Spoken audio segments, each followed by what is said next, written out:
আমি এখন আছি জাফলং চা বাগানে। দেখেন, শুধু ভিউটা দেখেন, এত সুন্দর জায়গা, দেখার মতো। এই সেই জাফলং এর চা বাগান।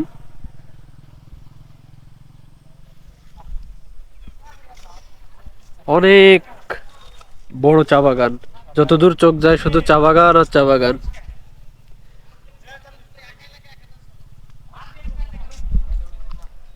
তো এই পাতাগুলো আসলে ভালোই।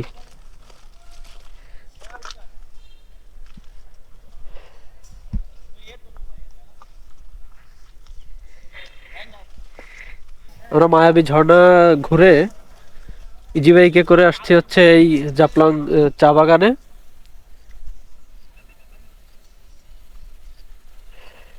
খুবই ভালো লাগছে, মানে শুধু হাঁটতে মনে যাচ্ছে চা বাগানের ভিতরে একেবারে। এখন ওয়েদারটা খুবই ভালো।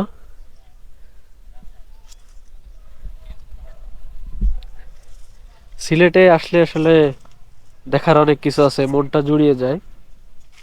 বিশেষ করে এই চা বাগানে আসলে আরো ভালো লাগে।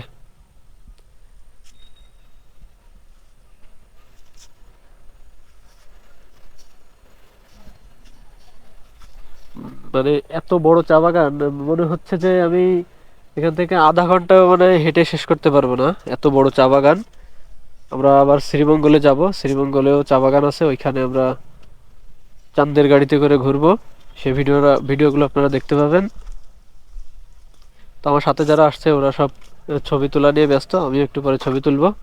তো আমি একটু ঘুরে ঘুরে ভিডিও করছি। এই বিকাল টাইমে চা পাতা তোলে কিনা জানি না, এরা সকালে তোলে কি কখন তোলে। আমরা এসে তো দেখতেছি পুরা ফাঁকা, কেউ নাই।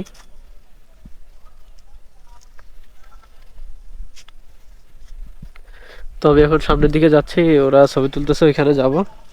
আমারও কিছু ছবি তুলতে হবে। অনেক বড় চা বাগান, অনেক বড়। এত সুন্দর করে এরা রাস্তা তৈরি করা চা বাগানের ভিতর দিয়ে।